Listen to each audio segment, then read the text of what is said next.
Journal Combat, 18 mai 1945. Les indigènes nord-africains se sont éloignés d'une démocratie dont ils se voyaient indéfiniment écartés. Si grave et si urgente que soit la pénurie économique dont souffre l'Afrique du Nord, elle n'explique pas, à elle seule, la crise politique algérienne. Si nous en avons parlé d'abord, c'est que la faim prime tout. Mais, à la vérité, le malaise politique est antérieur à la famine. Et lorsque nous aurons fait ce qu'il faut pour alimenter la population algérienne, il nous restera encore tout à faire. C'est une façon de dire qu'il nous restera à imaginer enfin une politique.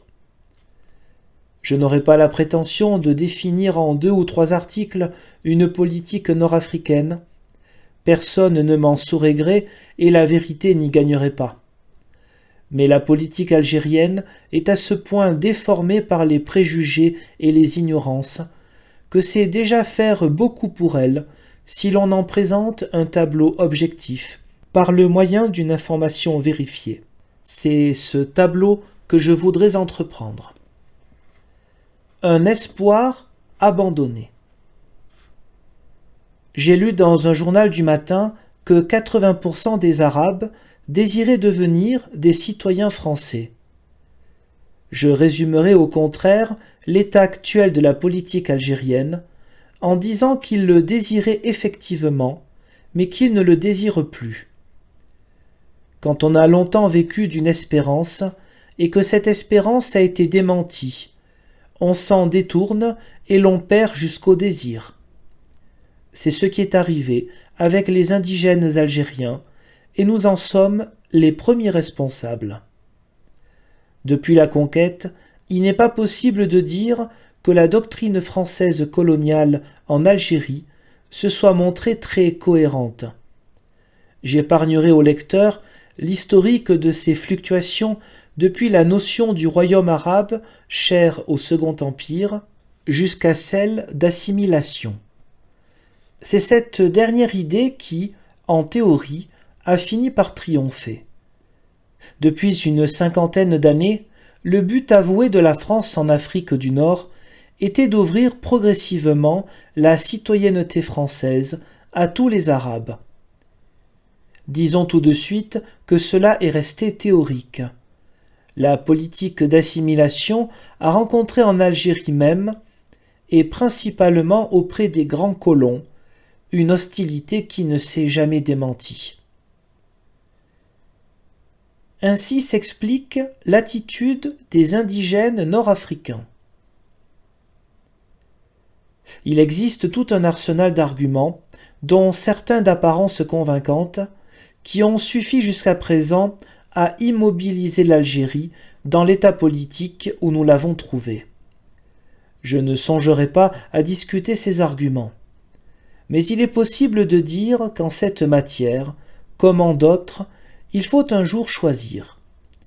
La France devait dire clairement si elle considérait l'Algérie comme une terre conquise dont les sujets, privés de tout droit et gratifiés de quelques devoirs supplémentaires, devaient vivre dans notre dépendance absolue, ou si elle attribuait à ces principes démocratiques une valeur assez universelle pour qu'elle pût les étendre aux populations dont elle avait la charge.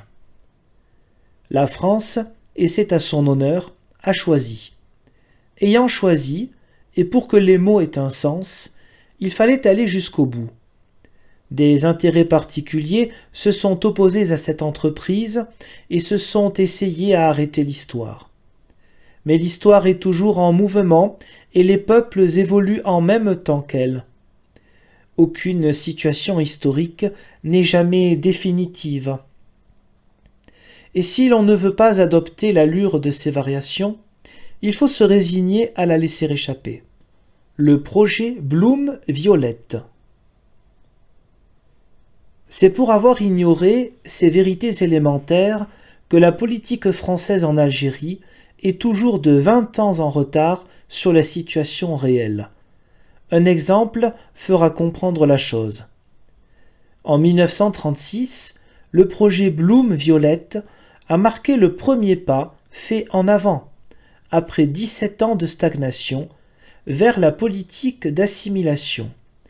Il n'avait rien de révolutionnaire, il revenait à conférer les droits civiques et le statut d'électeur à 60 000 musulmans environ. Ce projet, relativement modeste, souleva un immense espoir parmi les populations arabes.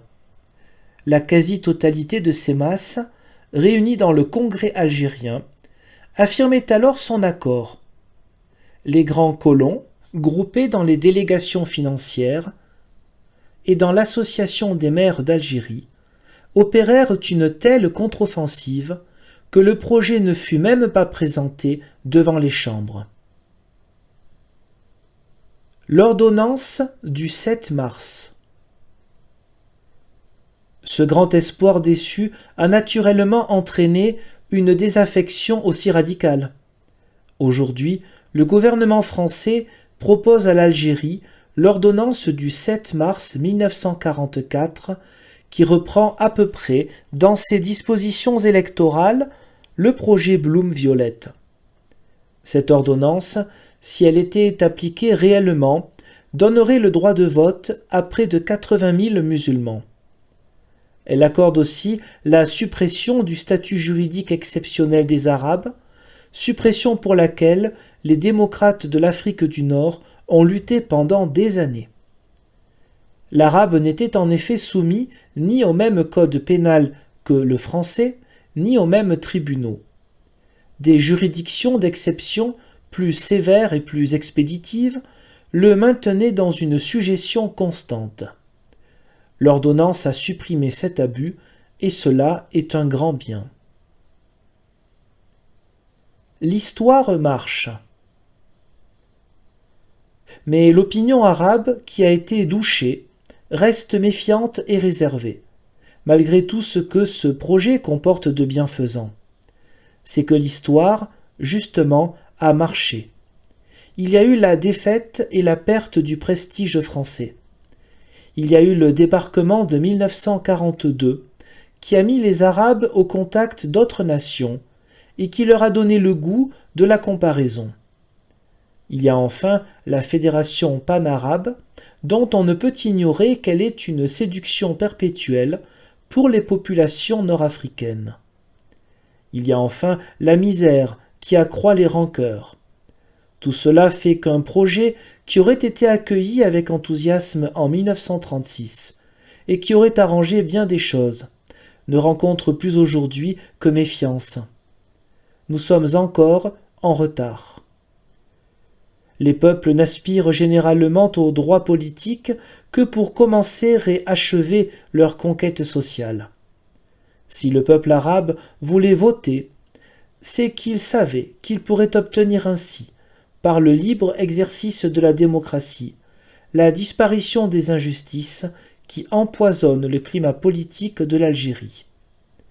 Il savait qu'il ferait disparaître l'inégalité des salaires et des pensions, celle, plus scandaleuse, des allocations militaires et, d'une façon générale, de tout ce qui le maintient dans une situation inférieure. Mais ce peuple semble avoir perdu sa foi dans la démocratie dont on lui a présenté une caricature. Il espère atteindre autrement un but qui n'a jamais changé et qui est le relèvement de sa condition. C'est pourquoi l'opinion arabe, si j'en crois mon enquête, est, dans sa majorité, indifférente ou hostile à la politique d'assimilation. On ne le regrettera jamais assez. Mais avant de décider ce qu'il convient de faire pour améliorer cette situation, il faut définir clairement le climat politique qui est devenu celui de l'Algérie.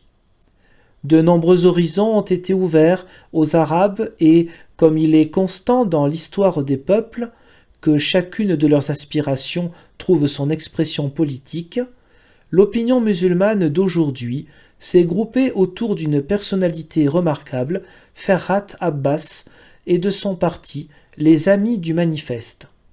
Je parlerai dans mon prochain article de cet important mouvement. le plus original et le plus significatif qu'on ait vu paraître en Algérie depuis les débuts de la conquête.